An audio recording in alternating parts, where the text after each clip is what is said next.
Welcome to Dream's sleepy ASMR. As the golden sun dipped behind the quiet hills and the soft hum of evening settled over the lake, a gentle breeze carried the whispers of dreams across the water. The ripples shimmered like tiny stars, and somewhere among the whispering reeds, a wise old parrot named Cyro perched silently, watching the world prepare for sleep. But this night was not like any other. For in the heart of stillness, Cyro's dream was about to take flight, a dreamy tale by the lakeside that no one had ever heard before. Part 1. The Gentle Whisper of the Lake. The lake lay still and serene, its surface reflecting the silver of the rising moon.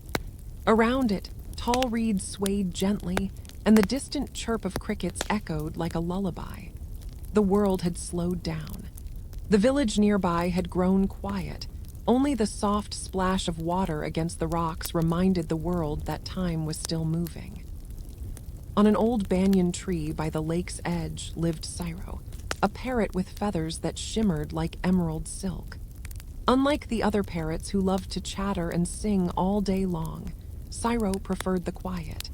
He had lived many years by the lakeside and had learned that silence held more stories than words ever could. Every evening, he would perch on his favorite branch, watching the sun melt into the horizon. His eyes, calm and deep, seemed to hold the reflection of countless sunsets. The fishermen who passed by often greeted him with a smile, saying, "Evening, old Cyro, guard the lake for us tonight." And Cyro, with a slow tilt of his head, would reply softly, "Always. The night of silver wins." That evening, something unusual filled the air. The wind was cooler, carrying a faint melody like a lullaby sung by unseen voices. Cyro felt it first, a tingling sense in his feathers, a whisper that invited him to listen closer. He turned toward the lake and saw faint ripples glowing in the moonlight. "Strange," he murmured. "The lake seems to be dreaming tonight." And perhaps it was. The moonlight spread across the water like liquid silver, and the reflection seemed to move, as if the lake itself was breathing. Cyro closed his eyes and listened. Beneath the soft rustle of leaves, beneath the sigh of the wind, there was another sound, faint and melodic. It was a hum, coming from deep beneath the surface of the lake. "Who are you?" Cyro whispered. "I am the memory of the lake," came the gentle reply, a voice so soft it could only be heard by hearts that were still. "And tonight, I will share my dream." Cyro blinked, unsure if he was awake or already dreaming. But the lake's voice continued, like a lullaby floating in the night. The dream of the lake. The voice told Cyro a story, not of birds or trees, but of time itself. Long ago, before the village was built, before the reeds had grown, the lake was nothing but a quiet hollow of earth. One day, a single drop of rain from the clouds above fell into that hollow, and in that moment, the lake was born. For centuries, it watched the sky, mirrored the stars, and listened to the stories of every breeze that passed. It saw generations come and go, deer drinking at dawn, children playing on its banks, lovers watching the sunset, and travelers resting beneath the banyan tree. And now, the lake whispered, it was tired, not of life, but of holding too many memories. "Dream with me, parrot of the green feathers," said the lake. "Let me rest in your song tonight." Cyro felt his heart soften. He had always been a keeper of stories, repeating what he heard from the world.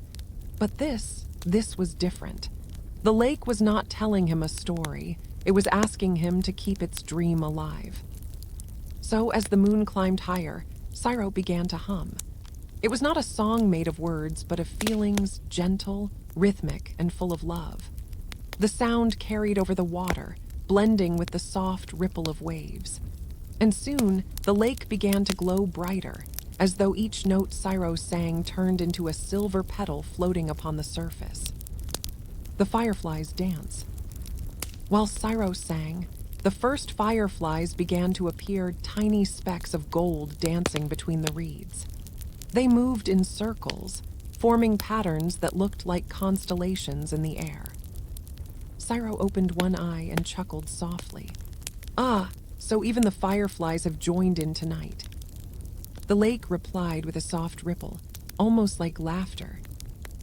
Every dream has its witnesses, it said, and tonight you are mine. The parrot's song grew deeper, slower, more soothing. The air around the lake turned warmer, softer, a blanket of peace covering everything beneath the stars. Even the frogs stopped croaking. The crickets fell silent. The whole world seemed to listen. Echoes of an old memory. As Cyro continued to sing, he began to see images forming in the water, faint, dreamlike shapes. A young boy playing by the lakeside, his laughter bright and free. A woman washing clothes, humming a tune. A fisherman releasing his catch back into the lake with a gentle smile. "These are your memories," Cyro said softly. "Yes," whispered the lake. "And tonight I let them go, for dreams must move on to new hearts." Cyro nodded, his eyes moist with quiet affection. He understood.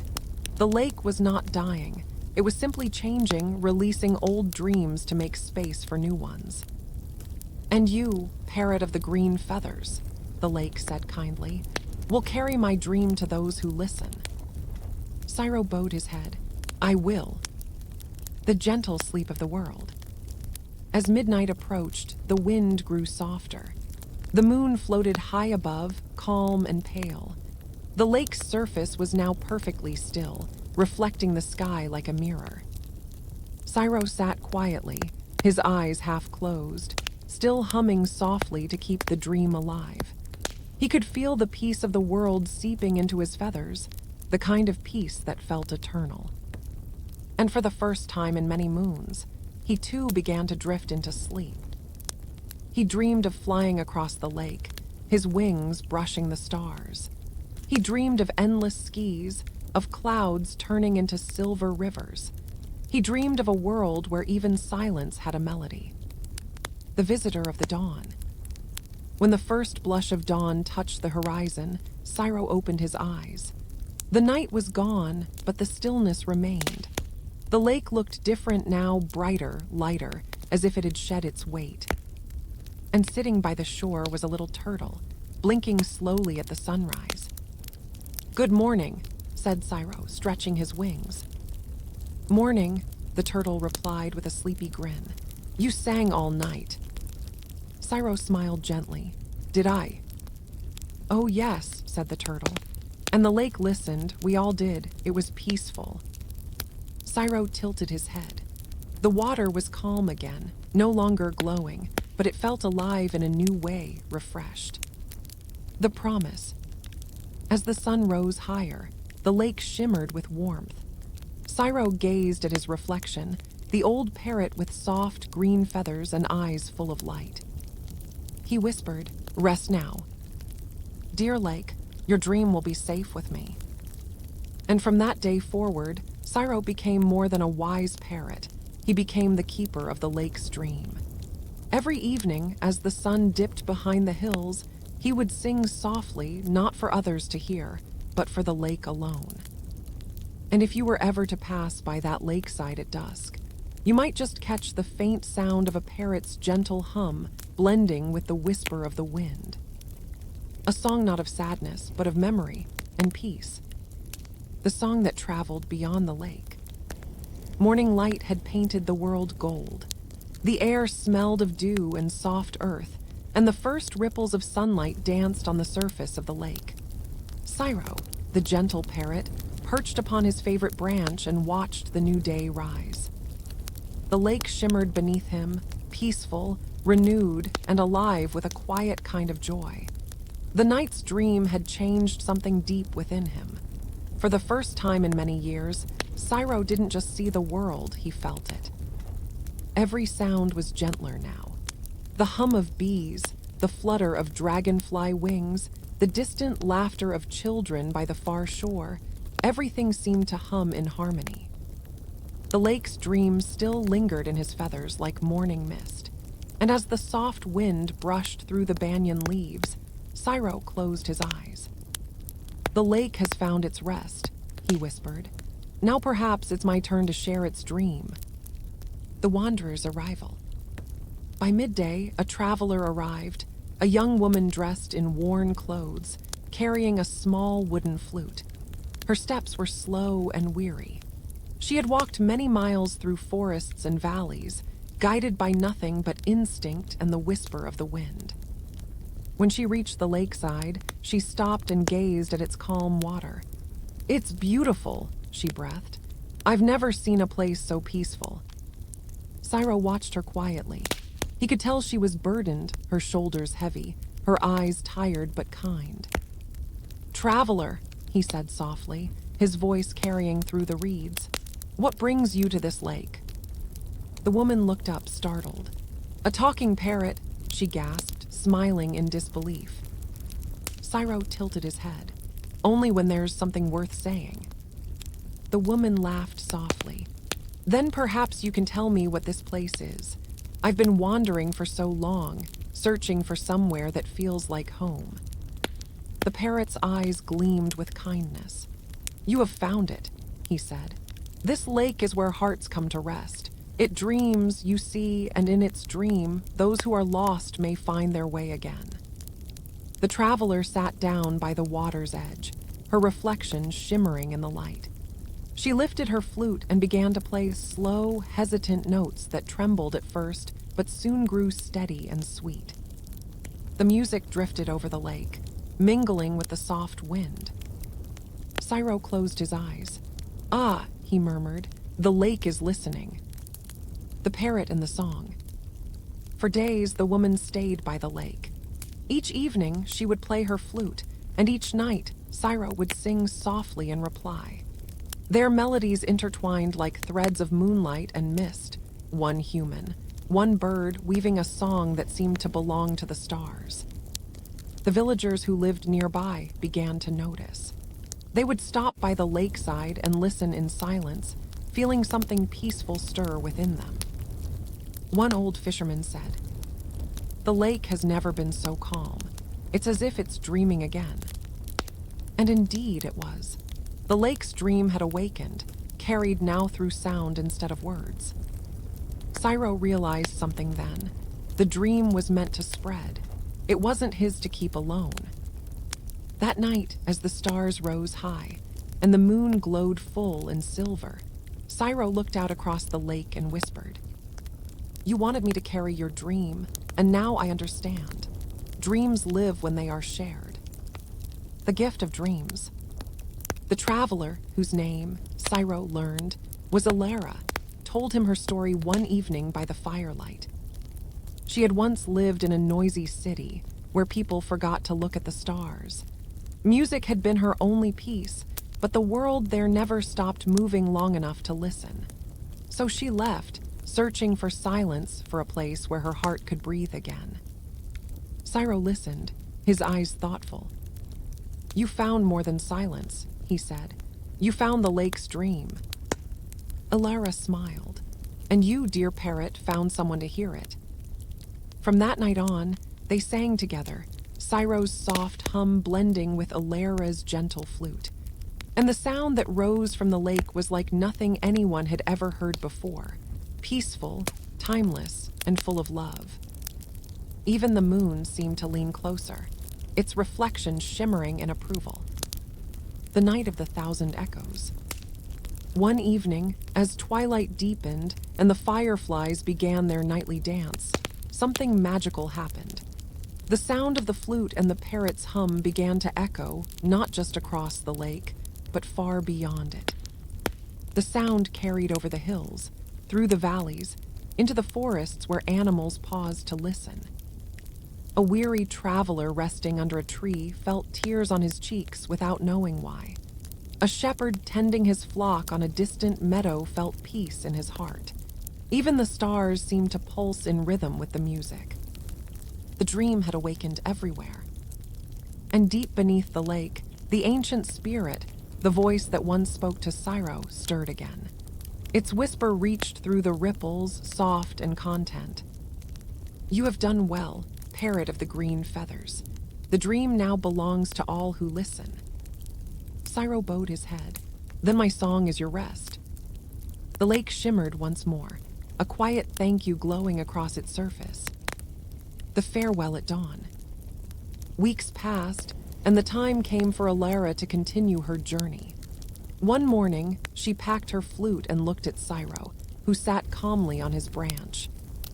"I'll miss your songs," she said softly. "And I, your music," he replied. "But you must go. The dream has wings now. Wherever you play your flute, the lake's peace will follow." Alara smiled, her eyes glistening. "Then I'll carry it in my melody." Syro nodded, "And I in my song." The two friends stood in silence for a while, one of those silences that says everything words cannot. Then, as the sun rose, Alara waved goodbye and began walking down the forest path. The parrot watched until she disappeared among the trees, then turned toward the lake. "Sleep, dear lake," he whispered. "Your dream is safe, and when the world grows too loud, your melody will remind them of peace." The dream spreads. As months passed, stories began to travel far beyond the village. People spoke of a mysterious parrot who sang by a silver lake, and of a traveler whose flute could make even the stars listen. Bards and wanderers came from distant lands to see for themselves. But when they arrived, they found only silence, a silence so pure that it soothed their hearts. They said the lake seemed alive, as if listening to something unseen. And sometimes, when the wind was just right, they could hear a faint melody drifting through the reeds, a whisper of the parrot's song. The dream had become eternal, no longer bound by night or place. Syro's last flight. Years passed gently, as all things must. Syro grew older, his feathers softer and paler, his wings slower. Yet every evening he would still sing to the lake. One quiet dusk, as the sky turned rose and gold, he felt a stillness deeper than ever before. The air shimmered faintly, and he sensed the lake's voice once again. "You have kept my dream well, gentle one," the lake murmured. "Now rest." Syro smiled. "I have sung your song across the world. My voice is tired, but my heart is full." He spread his wings one last time. The breeze lifted him lightly, carrying him over the silver water. The surface rippled beneath him, glowing softly, as if the lake itself was guiding his flight. And as he reached the heart of the lake, he looked up at the stars, whispered a final note of his song, and vanished into the horizon, leaving only silence and light behind. The lake shimmered one last time, a single ripple spreading outward, then grew perfectly still. The legacy of the dream. To this day, the villagers say that on quiet nights, when the moon is full and the wind soft, you can hear the faint echo of a parrot's hum mingling with the whisper of a flute. They say it's the sound of dreams that never die, dreams that travel from one heart to another, gently, endlessly. And if you listen carefully, standing by that still water under the stars, you might just feel something deep within you, a peace that feels like coming home. For the dream that began with the lake now lives in all who listen. So, as you close your eyes tonight, imagine the soft glow of the lake under the moonlight. Hear the gentle rustle of the reeds, the hum of the parrot, the faint music of a flute carried by the breeze. Let it calm your thoughts, ease your breathing, and fill your heart with quiet peace. Because somewhere, beyond the sound of the world, the parrot's dreamy tale still sings, carrying the lake's love to every soul that dreams beneath the stars. Sleep softly, dream deeply, and let your heart rest by the lakeside,